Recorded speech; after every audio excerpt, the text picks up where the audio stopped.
န္ဓာကိုယ်မှာဘာပစ္စည်းမှမထားဘဲတက်တောင့်တက်တာအနေဖြင့်ထိုင်နိုင်ပါတယ်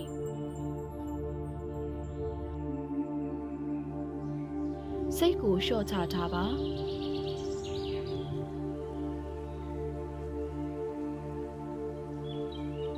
အဆုတ်ထဲလေပြည့်သွားအောင်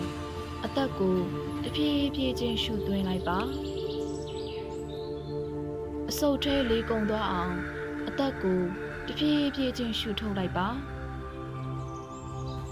အသက်ကိုရှူသွင်းပါရှူထုတ်ပါ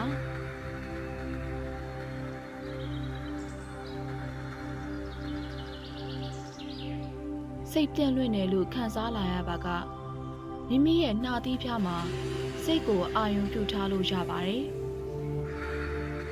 အသက်ကိုရှူသွင်းလိုက်ချိန်မှာမိမိရဲ့နှာသီးဖျားမှာအေးသွားတယ်လို့ခံစားကြည့်ပါအသက်ရှူထုတ်လိုက်ချိန်မှာမိမိရဲ့နှာသီးဖျားမှာနှွေးသွားတယ်လို့ခံစားကြည့်ပါမိမိရဲ့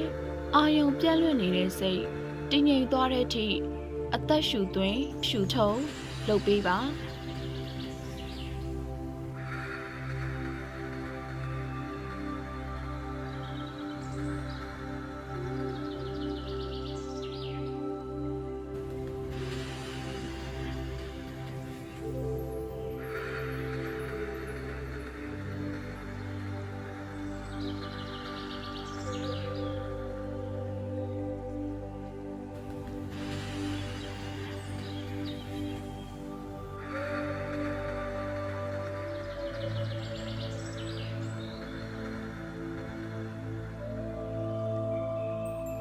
တကယ်လို့မိမိရဲ့စိတ်ကတည်ငြိမ်သွားပြီဆိုရင်နောက်တစ်ဆင့်ကိုဆက်သွားပါမယ်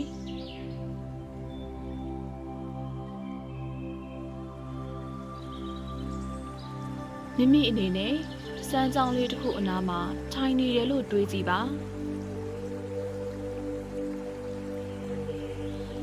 မိမိရဲ့ပတ်ဝန်းကျင်မှာတွင်တွင်စီးဆင်းနေတဲ့စမ်းကြောင်းလေးတစ်ခုရှိနေတယ်မိမိကစမ်းကြောင်းလေးအနီးနားမှာထိုင်နေရလို့တွေးကြည့်ပါမယ်မိမိကစမ်းကြောင်းလေးအနီးနားမှာထိုင်နေရလို့ခံစားကြည့်ပါမယ်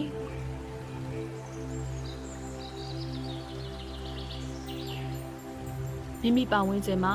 စမ်းကြောင်းလေးတစ်စင်စီးဆင်းနေတဲ့မြင်ကွင်းကိုမြင်အောင်ကြည့်ကြည့်ပါမယ်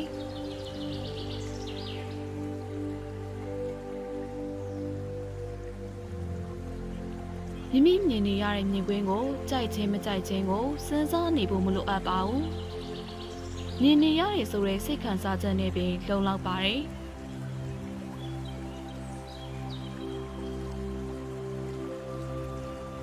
နောက်တစ်ဆင့်ကိုဆက်သွားပါမယ်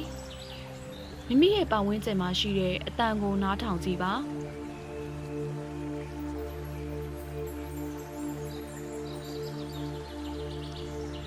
မိမိကြားနေရတဲ့အတန်ကရေစီးတန်လည်းဖြစ်နိုင်တယ်။ကျယ်လုံးတဲ့အတန်လည်းဖြစ်နိုင်တယ်။တိုးလုံးတဲ့အတန်လည်းဖြစ်နိုင်တယ်။တာယာပျော့ပြောင်းတဲ့အတန်လည်းဖြစ်နိုင်တယ်။ပြင်းထန်တဲ့အတန်လည်းဖြစ်နိုင်ပါတယ်။ဘလို့ပဲဖြစ်နေပါစေထို့အတန်ပေါ်မှာကြိုက်ခြင်းမကြိုက်ခြင်းတွေးတောနေစရာမလိုအပ်ပါဘူးကြားနေရတယ်ဆိုတဲ့အသိနဲ့တင်အဆင်ပြေပါတယ်နောက်တစ်ဆင့်ကိုဆက်သွားပါမယ်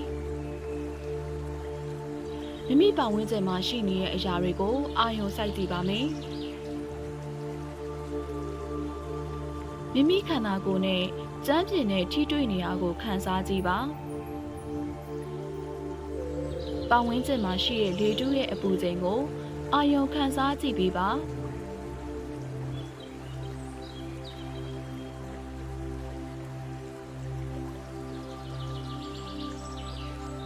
ပတ်ဝန်းကျင်မှာရှိတဲ့အပူချိန်ကပူလွန်းနေရလဲဖြစ်နိုင်တယ်ဒါမှမဟုတ်အေးလွန်းနေရလဲဖြစ်နိုင်တယ်ဒါမှမဟုတ်ခြောက်သွေ့နေရလဲဖြစ်နိုင်တယ်လို့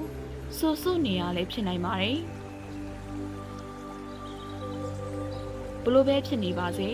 မိမိအနေနဲ့ကြိုက်ခြင်းမကြိုက်ခြင်းစားတဲ့အတွေးတွေတွေးတောနေစရာမလိုအပ်ပါဘူးဒီຢာတွေကိုခံစားနေရတယ်ဆိုတဲ့အတွေးနဲ့တင်အဆင်ပြေပါတယ်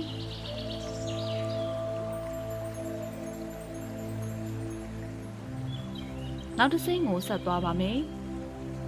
မိမိပတ်ဝန်းကျင်မှာရှိနေတဲ့အနတ္တကိုအာယုံခံစားကြည့်ပါမယ်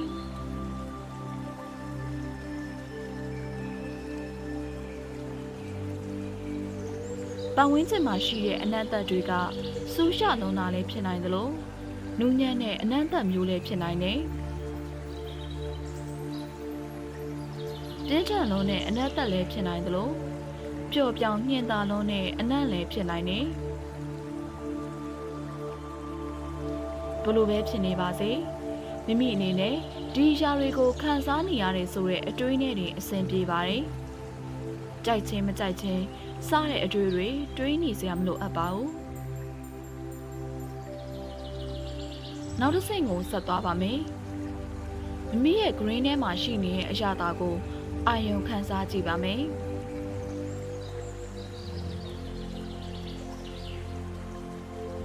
မိမိရရှိနေတဲ့အရာတာကမနက်ကဒါမှမဟုတ်အခုလေးနေတောက်မိထားတဲ့ကော်ဖီရဲ့အရာတာလေးဖြစ်နိုင်တယ်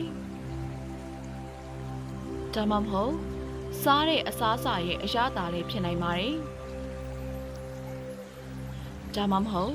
မိမိရဲ့ကိုရင်းတွေကသူတို့ရဲ့အရာတာလေးဖြစ်နိုင်ပါတယ်ဘလို့ပဲဖြစ်နေပါစေမိမိအနေနဲ့ဒီຢာတွေကိုခံစားနေရတယ်ဆိုတဲ့အတွေးနဲ့တင်အဆင်ပြေပါတယ်ကြိုက်ခြင်းမကြိုက်ခြင်းစားတဲ့အတွေးတွေတွေးနေစရာမလိုအပ်ပါဘူးနောက်တစ်ဆင့်ကိုဆက်သွားပါမယ်အဆုတ်ထဲလေပြည့်သွားအောင်အသက်ကိုတဖြည်းဖြည်းချင်းရှူသွင်းလိုက်ပါအဆုတ်ထဲလေးကုန်သွားအောင်အသက်ကိုတဖြည်းဖြည်းချင်းရှူထုတ်လိုက်ပါ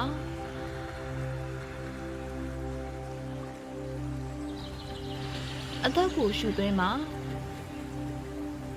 ရှူထုတ်ပါ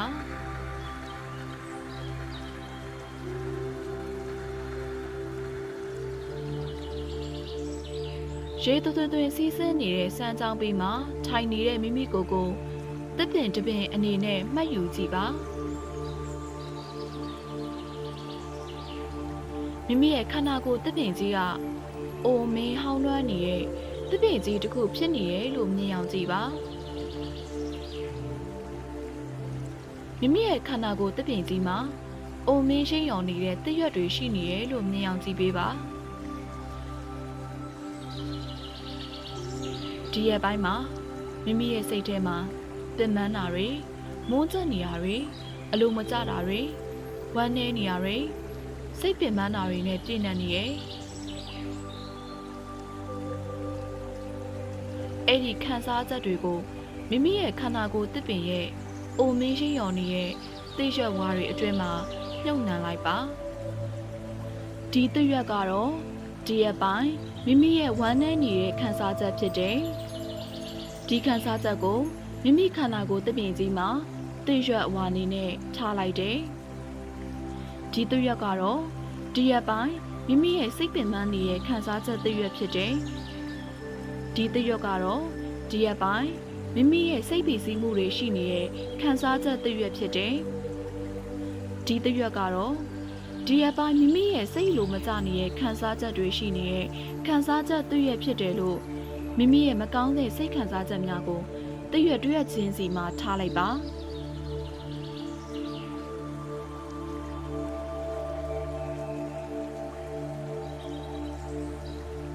နောက်တစ်စိတ်ကိုဆက်သွားပါမယ်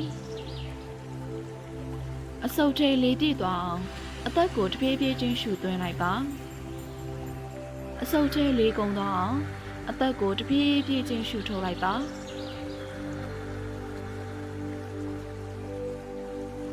မိမိအသက်ရှူသွင်းလိုက်ချိန်မှာမိမိရဲ့ခန္ဓာကိုယ်ရဲ့ကဘာမြေကြီးမှခွန်အားတွေဝန်သက်မှတစ်စိတ်ခန္ဓာကိုယ်ရဲ့ကိုစီးဆင်းလာတာကိုခံစားကြည့်ပါမိမိအသက်ရှူထုတ်လိုက်ချိန်မှာခန္ဓာကိုယ်တစ်ပင်မှာမိမိရဲ့စိတ်ခံစားချက်တည့်ရွက်အိုဟာခ ခန္ဓာကိုယ်တစ်ပင်ကနေတဖြည်းဖြည်းချင်းစမ်းကြောင်းတွင်းကိုကျွေကျသွားတာကိုမြင်အောင်ကြည့်ပေးပါထိုကျွေကျသွားတဲ့တရွက်အိုလေးဟာစမ်းကြောင်းလေးနဲ့တူအဝေးကိုစီးမျောသွားတာကိုမြင်အောင်ကြည့်ပေးပါအသက်ကိုရှူသွင်းမှာအသက်ကိုပြန်ရှူထုတ်လိုက်ချိန်မှာမိမိရဲ့ခန္ဓာကိုယ်တစ်ပင်မှာခံစားချက်တရွက်များကျွေကျသွားတာကိုမြင်အောင်ကြည့်ပါမိမိခန္ဓာကိုယ်မှာရှိတဲ့အိုဟောင်းနေတဲ့တရွက်များကုန်စင်သွားတဲ့အထိအသက်ကိုရှူသွင်းထုံလုပ်ပေးပါ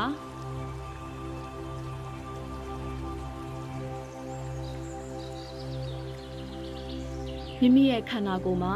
တရက်တွေမကြံတော့ဘူးဆိုရင်နောက်တစ်စိတ်ကိုဆက်သွားပါမယ်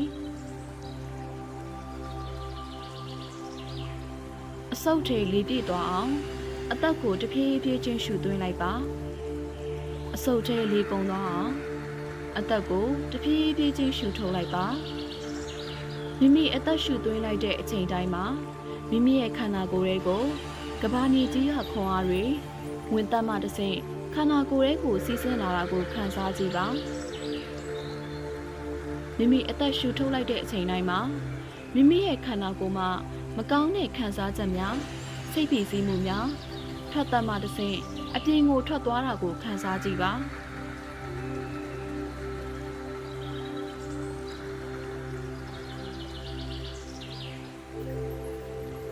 အသက်ကိုရှူသွင်းပါရှူထုတ်ပါ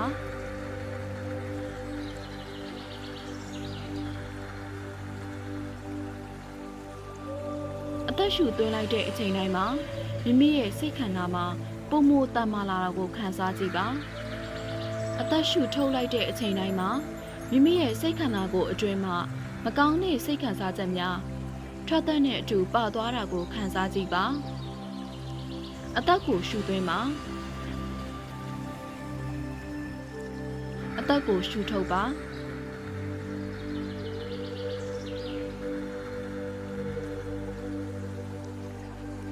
အသက်ကိုရှူသွင်းလိုက်တဲ့အချိန်တိုင်းမှာမိမိရဲ့ခန္ဓာကိုယ်ထံခွန်အားတွေစီးဆင်းလာပြီးမိမိရဲ့ခန္ဓာကိုယ်တစ်ပြင်ပေါ်မှာတည့်ရွက်စိမ်းတွေအသက်တပံမွေးဖွားလာတာကိုခံစားကြည့်ပါအသက်ရှူသွင်းလိုက်တိုင်းခန္ဓာကိုယ်မှာတည့်ရွက်စိမ်းတွေတပံပြန်လဲဖြစ်တည်လာတယ်အသက်တပံမွေးဖွားလာတယ်လို့ခံစားကြည့်ပါ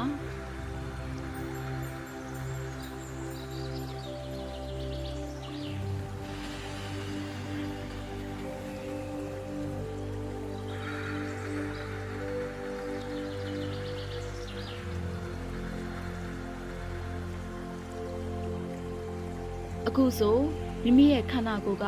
အသက်တပံပြန်လဲမွေးဖွားလာပါပြီတရက်တွေကြားကနေအင်မတန်လှပတဲ့ပန်းပွင့်တပွင့်ဖူးပွင့်လာတာကိုခံစားကြည့်ပါထုပ်ပန်းပွင့်ကနေမိမိရဲ့ခန္ဓာကိုယ်တစ်ခုနဲ့အတူပြန်လဲမွေးဖွားလာတာကိုခံစားကြည့်ပေးပါအခုဆိုသင်ဟာစိတ်သက်လူသစ်နဲ့ပြန်လဲမွေးဖွားလာပါပြီသင်ရဲ့ခန္ဓာကိုယ်မှာခွန်အားပြည့်ရှိနေတဲ့ခံစားချက်ကိုခံစားကြည့်ပေးပါနောက်တစ်စိတ်ကိုဆက်သွားပါမယ်အခုဆိုရင်သင်ဟာစိတ်ရောကိုယ်ရောနှုတ်ပြိုလန်းဆန်းလို့နေပါတယ်ဒီကာလအတွင်းမှာသင်ဟာစိတ်ပင်ပန်းခဲ့ရတယ်စိတ်ဆင်းရဲစရာတွေနဲ့ကြုံတွေ့ခဲ့ရတယ်ဒီလိုခက်ခဲတွေနဲ့ပြည့်နှက်နေတဲ့အချိန်မှာတော့သင်ကိုချစ်ပေးနေတဲ့ယုံကြည်ပေးနေတဲ့တန်မိုးထားပေးနေတဲ့သူတွေသင်အနားမှာရှိနေရလို့တွေးကြည့်ပါသူတို့ကသင်ကိုထွေးပွေထားတယ်လို့ခံစားကြည့်ပါကိုချစ်တဲ့သူတွေကိုကချစ်တဲ့သူတွေကိုအနားမှာရှိနေရဆိုတဲ့ခံစားချက်ကအလွန်နှွေးထွေးပါတယ်တက်တောင့်တက်တာခံစားရပါတယ်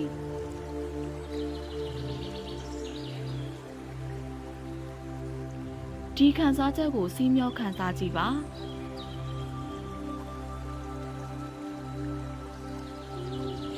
သင်ရဲ့ဘက်ဘက်လက်ကိုနှလုံးသားရှိတဲ့ရှင်ဘက်ပေါ်တင်လိုက်ပါညာဘက်လက်ကို